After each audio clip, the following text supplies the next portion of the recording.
La crise du coronavirus affecte fortement notre pays et je veux vous dire toute ma solidarité, mon empathie pour vous-même, pour vos familles et pour tous ceux qui vous sont chers. Prenez soin de vous, protégez-vous. Je souhaite aussi vous dire combien nous sommes attachés à la FNSEA à pouvoir accompagner tous les agriculteurs et tous les acteurs du secteur dans les moments difficiles que nous vivons pour notre travail, pour l'avenir et pour penser aussi aux solutions que nous devons trouver pour chacun. Nous avons travaillé d'arrache-pied depuis les annonces du président de la République et du Premier ministre pour faire en sorte que l'activité agricole soit reconnue comme une activité prioritaire et pouvoir assurer sa continuité.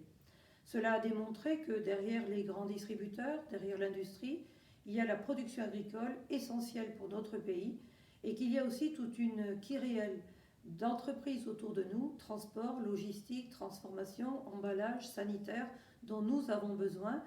Nous avons réuni l'ensemble des acteurs de l'amont, puis l'ensemble des acteurs de l'aval en réunion téléphonique pour faire le point avec eux et faire remonter à chaque réunion avec Bruno Le Maire à Bercy, avec Matignon, avec l'Élysée, au cours des conférences téléphoniques, les problématiques spécifiques de notre secteur. Tous affirment aujourd'hui l'importance du secteur agricole, industrie agroalimentaire et distribution. Le travail des agriculteurs est reconnu. La lettre du ministre de l'Agriculture en direction des agriculteurs en est l'illustration. Nous sommes au travail, nous agriculteurs, nos salariés avec nous et nous les remercions.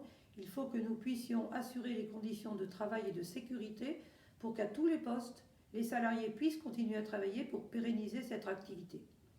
Un certain nombre de secteurs connaissent des difficultés particulières, au premier rang desquels le secteur de l'horticulture, qui a dû jeter l'ensemble de sa production qui était prête, plantes invasives, fleurs. 80% des ventes se font en ce moment et ils ont dû tout détruire, c'est catastrophique et nous allons les accompagner pour les compensations économiques dont ils ont besoin. D'autres secteurs ont besoin de main-d'œuvre maintenant pour récolter les produits. C'est le cas des maraîchers avec les fraises, les asperges, mais aussi les radis, les tomates, les salades qui arrivent aujourd'hui et qui doivent être récoltées. 75 000 saisonniers par mois sont à trouver. Nous avons travaillé avec le ministère de l'Emploi, Madame Pénicaud, avec l'ANEFA, avec Pôle emploi, avec un certain nombre d'autres instances pour trouver des solutions. Il va falloir changer les habitudes puisque nous ne pourrons pas accueillir les travailleurs étrangers.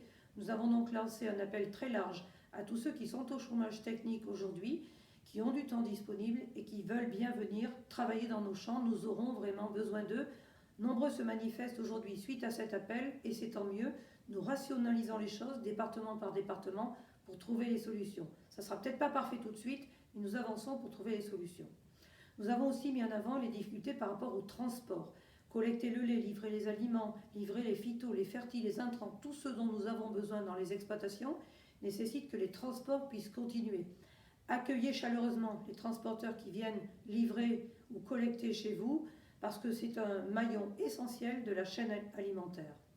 Enfin, nous travaillons aussi pour que les reports de cotisations MSA puissent se faire dans la fluidité, pour que les garanties bancaires, pour ceux qui en ont besoin, puissent s'opérer. Nous avons réuni le CAF ce matin et trouvé les solutions nécessaires. Vous devez ne pas hésiter à chercher des interlocuteurs. Les FDSEA peuvent vous renseigner. Nous envoyons chaque jour des informations foire aux questions dans les départements, en lien avec l'APCA, les jeunes agriculteurs, et validées par les différents ministères pour répondre à toutes vos questions. C'est un chantier considérable et ce sont des semaines et des mois difficiles qui nous attendent. Nous sommes à vos côtés. Nous ferons un point régulier. Je vous donne rendez-vous demain matin pour une information continue sur le fil Twitter de la FNSEA. Et dernier point, nous voulons maintenir ouverts les marchés de plein air, pour que les produits locaux, mais aussi les métiers de bouche qui sont sur ces marchés puissent continuer à travailler et que les Français puissent faire leurs courses à cet endroit aussi. Et enfin, nous avons l'engagement que les grands distributeurs, tous, vont mettre en avant les produits frais français, les produits de la pêche, les produits laitiers, les produits de nos maraîchers. Il faut absolument qu'ils puissent continuer à être commercialisés. Je les remercie d'avoir signé cet engagement et que tous les intermédiaires jouent le jeu. Bon courage à tous et à demain.